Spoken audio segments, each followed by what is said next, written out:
जी हाँ दोस्तों, वीडियो संबंधित है मुस्लिम पर्सनल लॉ से, जिसमें कि निकाह की शर्तें सब कुछ आप जानोगे, पक्ष की सहमति यह भी जानोगे, निकाह क्या होती है, कबूल क्या होती है, कब यह वैध होगी, सभी कुछ जानेंगे। लेकिन वो तभी आप जान पाओगे जब आप पूरा वीडियो देखोगे। यदि आप अधूरा वीडियो देखते हो तो आपको पूरी जानकारी नहीं मिलती है और आपको समझ में भी नहीं आता है कि सच में नियम क्या कहता है, कानून क्या कहता है। तो कानून को जानने के लिए आपको बने रहना है पूरा वीडियो पर। और यदि चैनल पर नए हैं तो बिल्कुल चैनल को सब्सक्राइब कर लीजिए। चलिए कंटिन्यू करते हैं कि मुस्लिम पर्सनल लॉ क्या बताता है, निकाह की वैध शर्तें क्या है। कानून के तहत निकाह यानी विवाह जो मुस्लिम होता है को एक सिविल अनुबंध, सिविल कॉन्ट्रैक्ट और एक धार्मिक कर्तव्य दोनों माना जाता है। निकाह का वैलिड या सही निकाह मानने के लिए कुछ शर्तें हैं, जो शर्तें आपके स्क्रीन पर है और मैं आपको एक्सप्लेन भी करता हूं। यह शर्तें आपको पूरा करना पड़ेगा, राइट। सबसे पहले जान लेते हैं कैपेसिटी ऑफ पार्टीज, यानी दोनों पक्ष का क्षमता। यदि धर्म की बात करूं तो दूल्हा और दुल्हन यानी जो मुस्लिम मैरिज में यानी मुस्लिम में जो दूल्हा और दुल्हन दोनों क्या होना चाहिए, मुसलमान होना आवश्यक है। सुन्नी कानून में यदि मैं बात करूं तो एक मुस्लिम पुरुष अहले किताब और ईसाई या यहूदी महिला से शादी कर सकता है। तो यह मैंने बताया सुन्नी कानून के अकॉर्डिंग, ठीक है। अब मैं बात करता हूं वयस्क और यौवन अवस्था। कब हम बोलेंगे कि प्योवर्टी है और मेजोरिटी है मुस्लिम शादी में, दोनों पक्ष में कैसे समझेंगे कि यह उम्र उसका जो शादी करने लायक और जो शादी होगी वह वैध होगी, या कैसे हम समझेंगे जो निकाह होगी वह, यानी निकाह, शादी और विवाह सभी एक ही वर्ड है, बस मुस्लिम में निकाह बोलते हैं। पक्षकारों के विवाह का अनुबंध करने में सक्षम होना, जिसका अर्थ यह है कि यौवन अवस्था यानी प्योवर्टी आपका प्राप्त कर लेना चाहिए और आमतौर पर वह 15 वर्ष मानी जाती है। यानी जो भी यौवन अवस्था होगा वह 15 वर्ष मानने पर यह समझा जाएगा कि यह शादी करने योग्य है, जब तक कि इसके विपरीत सिद्ध न हो जाए, राइट।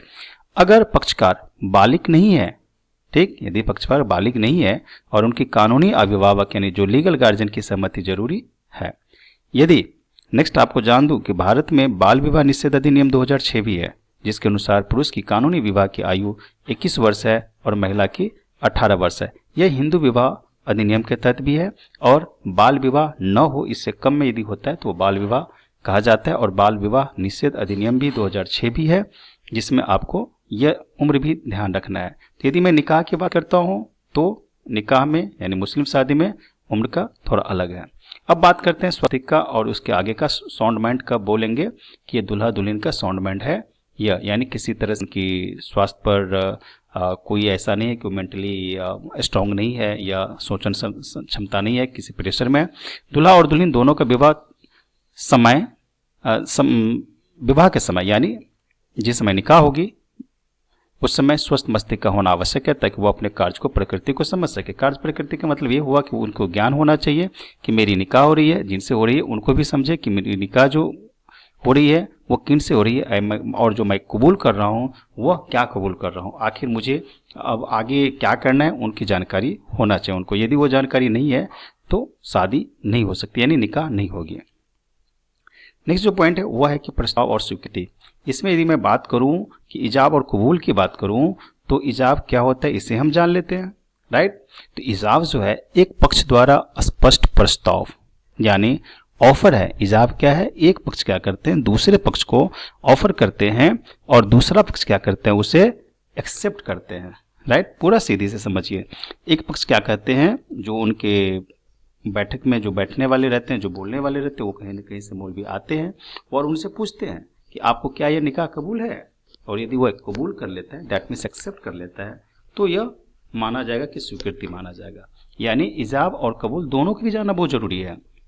एक पक्ष द्वारा स्पष्ट प्रस्ताव यानी ऑफर होना चाहिए और दूसरे पक्ष के द्वारा क्या होना चाहिए, स्वीकृति यानी कबूल होना चाहिए, यानी एक्सेप्टेंस होना चाहिए। एक ही बैठक यानी दोनों जब बैठेंगे तो एक ही बैठक होगी और बैठक में प्रस्ताव और स्वीकृति एक ही बैठक में होना चाहिए। यानी जो मीटिंग होगी, जो मजलिस होगी, यानी जो स्टेज कहीं कहीं बनाया रहता है, कहीं कहीं दोनों पक्ष वाले एक ही साथ बैठते हैं और उसमें और भी लोग रहते हैं जो गवाह के रूप में होती है, उनकी आगे मैं चर्चा करूंगा। लेकिन मैं ये बता दूं कि जब भी ये निकाह शुरू होती है तो निकाह के समय में दोनों पक्ष के घर वाले, दोनों पक्ष के रिश्तेदार, वो सब भी वहाँ पर रहते हैं और उसके बाद ही उसी के प्रेजेंस में, उन्हीं के उपस्थिति में ऑफर और एक्सेप्टेंस होता है, यानी इजाब और कबूल होता है। अब आइए बात करते हैं स्वतंत्र सहमति क्या होता है। यानी ऐसे कि कोई प्रेशर में अपना सहमति बनाता है, यानी जो ऑफर किया और एक्सेप्टेंस दिया वो ऐसा किसी प्रेशर में नहीं होगा। स्वतंत्र सहमति यानी दोनों के दोनों स्वतंत्र सहमति अपना बताएंगे कि हाँ मुझे कबूल है, और ऑफर करने वाले भी ऑफर करेंगे तो सोचे करेंगे। निकाह के लिए दोनों पक्ष की स्वतंत्र इच्छा और सहमति होना मस्ट है, यानी फ्री विल और कंसेंट। ऐसा न कि वो अपना इच्छा जता रहे किसी के प्रेशर में, और ऐसा न कि वो सहमति भी जता रहे किसी के प्रेशर में, राइट। यदि सहमति बल, धोखाधड़ी या जबरदस्ती यानी क्वेर्सियन, फ्रॉड और कंपल्सन से प्राप्त की जाती है तो निकाह शून्य और शून्य करणीय हो सकता है, हनाफी कानून के कुछ मतों को छोड़ करके। एक्चुअली मुस्लिम पर्सनल लॉ में के अलावा एक और भी कानून है जो हनाफी कानून है, जो मुस्लिम फैमिली वाले वो शादी करते हैं, उसमें कुछ कुछ मत अलग है। उसमें शून्य मतलब वायलेट नहीं होना, वैध निकाह नहीं होना, उसमें थोड़ा दूसरा तरह बताया गया है। लेकिन यहाँ पे जो मैं बता रहा हूँ मुस्लिम पर्सनल लॉ में यह है कि निकाह में क्या होना है, तो जो अपना कबूल कर रहे हैं वो भी अपना फ्रीली करे, ऐसा ना कि किसी घर वालों के दबाव में करे, ऐसा ना कि सहमति ना हो। यदि ऐसा होता है तो निकाह शून्य हो जाएगा, वैलिड नहीं होगा, वैध नहीं हो पाएगा। अब ये जानते हैं कि मेहर क्या होता है। मेहर यानी डोअर और मेहर क्या होता है, इसके बारे में जान ले। तो मेहर जो है ये महर भी बोलते हैं, एक अनिवार्य धनराशि या संपत्ति है। जिस तरह से हिंदू मैरिज एक्ट में कभी कभी दहेज की बात आ जाती है, लेकिन दहेज जो है जहेज वर्ड से बना हुआ है, इसकी बात हम यहाँ नहीं करेंगे। और दहेज लेना और देना वो भी जो है कानूनी जो है वो जुल्म है और पनिशेबल भी है, तो हम यहाँ उसकी भी चर्चा नहीं करेंगे। हम बस जानने के लिए मैंने आपको बताया कि मेहर होता क्या है। तो मेहर या तो महर एक अनिवार्य धनराशि या संपत्ति है जो दूल्हे द्वारा दुल्हन के विवाह के प्रतिफल। अब आप बोलोगे कि कॉन्ट्रैक्ट एक्ट में यदि मैं प्रतिफल की बात करता हूं तो कोई सामान देते हैं तो उसकी जो मूल्य होती है उसे ही हम कंसिडरेशन कहते हैं, राइट। तो प्रतिफल जनरली क्या होता है, जब आप कोई सामान खरीदते हैं तो उसके बदले में जो राशि देते हैं उसको बोलते हैं कंसिडरेशन। तो यहाँ पे यदि मेहर की बात करूँ, यह भी बिल्कुल जो डेफिनेशन से जोड़ दूं तो बिल्कुल वही होती है जो धनराशि या संपत्ति दूल्हे द्वारा दुल्हन को निकाह होने के पश्चात या निकाह के लिए दी जाती है, उसे हम बोलते हैं मेहर। और यह दुल्हन का विशेष अधिकार होता है। हालांकि मेहर की राशि तय न होने पर भी निकाह अवैध नहीं होता है। जी हाँ, यह मैं बताने वाला था जी बिल्कुल कि ये राशि जो है ऐसा नहीं रहता है कि तय हो जाएगा, तय नहीं होगा तभी वो अपनी इच्छा अनुसार दे सकता है। अब है कि जब वो निकाह होती रहेगी तो इसकी प्रूफ गवाह विटनेस जो है एक गवाह बन जाता है कि इनकी इतने लोगों की उपस्थिति में यह निकाह तय किया गया और मुस्लिम पर्सनल लॉ के अकॉर्डिंग हुआ, यानी जो भी है वह निकाह जो वैध होना चाहिए, और वह वैध होने के लिए ही गवाह की उपस्थिति जरूरी होती है। तो जो मैं बात करूँ शिया और सुन्नी की जो बात करूँ, तो शिया और सुन्नी जो लॉ है उस लॉ के अकॉर्डिंग यदि मैं बात करता हूँ, जो सुन्नी मुसलमान है, जो अब या तो शिया मुसलमान है, तो ये लोग एक कानूनों को भी फॉलो अप करते हैं, राइट। तो गवाह की उपस्थिति में मैं पहले सुन्नी कानून पर भी चर्चा करूंगा, फिर शिया कानून पर भी।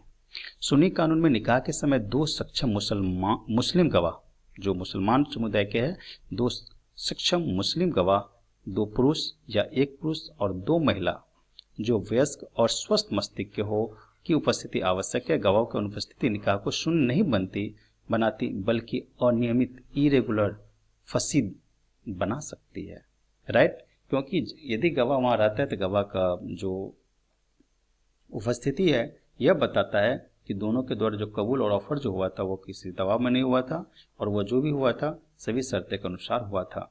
यदि ऐसा नहीं होता है तो निकाह शून्य नहीं बनाती है, लेकिन यदि शून्य में रहता है तो यह बताता है कि सच में यहाँ पर गवाह भी है।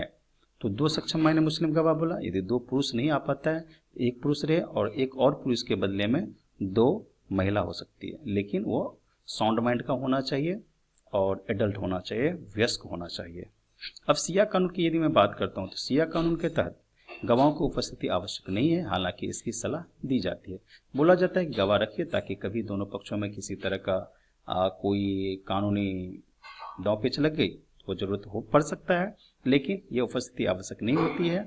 लेकिन बोला जाता है कि रहना चाहिए, इससे रहने से क्या होती है, आगे दिक्कत नहीं होती है। अब हम जानते जानते ये भी जान ले कि निषिद्ध संबंध का अभाव। बहुत ही जरूरी बातें हैं कि जब एब्सेंस और प्रोहिबिटेशन रिलेशनशिप की बातें करूं तो पक्षकारों के बीच कोई निश्चित संबंध प्रोहिबिटेड डिग्रीज ऑफ रिलेशनशिप नहीं होना चाहिए। ये 3 प्रकार के होते हैं। ये बताया गया, मैंने बता रहा हूँ, कभी निकाह के संबंध में, निकाह के टाइम में जो निकाह होती है और निकाह के टाइम में जो संबंध जो शादी हो रही है और निकाह हो रही है, तो उस समय जो दोनों पक्ष को देखा जाता है, इस समय ये ध्यान में रखने योग्य बातें हैं कि निश्चित संबंध का अभाव, एब्सेंस ऑफ प्रोहिबिटेड रिलेशनशिप, यानी जो रिश्ता है ऐसा रिश्ता नहीं होना चाहिए जो प्रोहिबिटेड है और वह रिश्ता खुल के होना चाहिए। लेकिन शादी जो होती है वो जनरली देखने को मिलता है कि ऐसा इतना फॉलो नहीं किया जाता है, लेकिन फिर भी मैं कानून के तहत ही बोलता हूँ कि कानून क्या कहता है। जो प्रोहिबिटेड रिलेशनशिप है वो प्रोहिबिटेड रिलेशनशिप कौन कौन सा है? पक्षकारों के बीच नहीं होना चाहिए ये 3 प्रकार के संबंध। एक है पहला रक्त संबंध, राइट, जैसे कि भाई बहन, चाचा भतीजी, ये सब नहीं होना चाहिए शादी के टाइम में, राइट। यह मुस्लिम पर्सनल लॉ बताता है। आत्मीयता ये भी नहीं होना चाहिए। जैसे मैंने बताया कि उनका जो आपस में जो शादी हो रहा है वो ससुर बहू है या तो दामाद और सास है, इस तरह में शादी नहीं होना चाहिए, इसे मेंटेन करना चाहिए। यदि मैं बात करूं पोषण की, जो फर्स्ट एज होती है, तो दूध का संबंध नहीं होना चाहिए। दूध का संबंध मतलब हो गया कि कहीं ये बच्चा जो है जो लेडी है उनसे जो शादी हो रही वो उसका दूध पिया हुआ है और उसके बाद वह बच्चे से बड़े हुआ है, तो दूध पिया हुआ जैसा भी नहीं रहना चाहिए। ससुर बहू भी नहीं होना चाहिए, दामाद सास भी नहीं होना चाहिए और भाई बहन भतीजा चाचा भतीजा नहीं होना चाहिए। तो यह जो बताया गया है कि किस तरह से प्रोहिबिटेड है, यह 3 बातें हैं वो जो कि ध्यान में रखना है कि किस रिलेशनशिप में शादी नहीं होना चाहिए, निषिद्ध संबंध नहीं होना चाहिए, राइट। तो आपने जाना कि कॉन्सैग्निटी, एफिनिटी एंड फोस्टरेज, ये तीनों बातें को ध्यान में रखना है और इससे आपको पता चल गया कि एब्सेंस ऑफ प्रोहिबिटेड रिलेशनशिप भी होना है।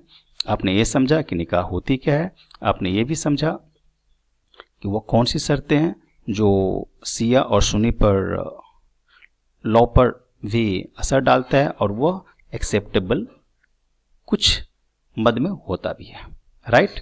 तो आपने यहाँ तक जान लिया कि मुस्लिम पर्सनल लॉ में जो है निकाह कैसे किया जाता है। आपने ये भी जाना कि मेहर क्या होती है। उम्मीद करता हूँ कि ये वीडियो में आपको जो जानकारी मिली होगी वो मेहर और शिया लॉ और सुन्नी लॉ से संबंधित भी मिल गया और पक्षकारों के संबंध में मिल गया और जानकारी मिली सटीक में कि आखिर निकाह में क्या होती है, राइट।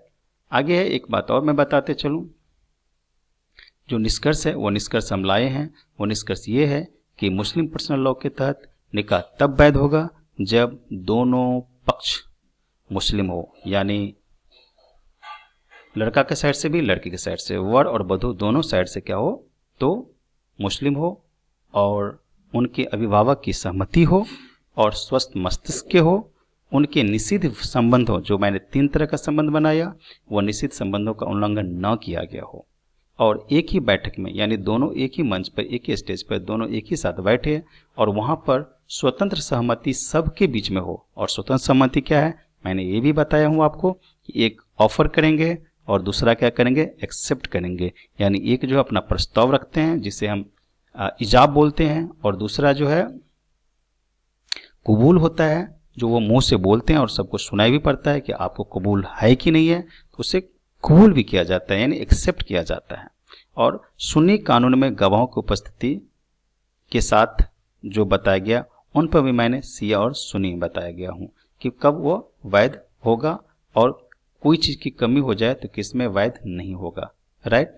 तो मुस्लिम पर्सनल लॉ के तहत आपने जाना कि निश्चित संबंध क्या होती है, स्वस्थ मस्तिष्क होना जरूरी है, अभिभावकों का भी सब असहमति जरूरी है और दोनों पक्ष भी का भी सहमति जरूरी है और दोनों पक्ष मुसलमान होना चाहिए और किसी भी प्रेशर दबाव में कबूल नहीं होना चाहिए और ऑफर भी किसी के प्रेशर में नहीं देना है और कबूल भी किसी के प्रेशर में नहीं देना है।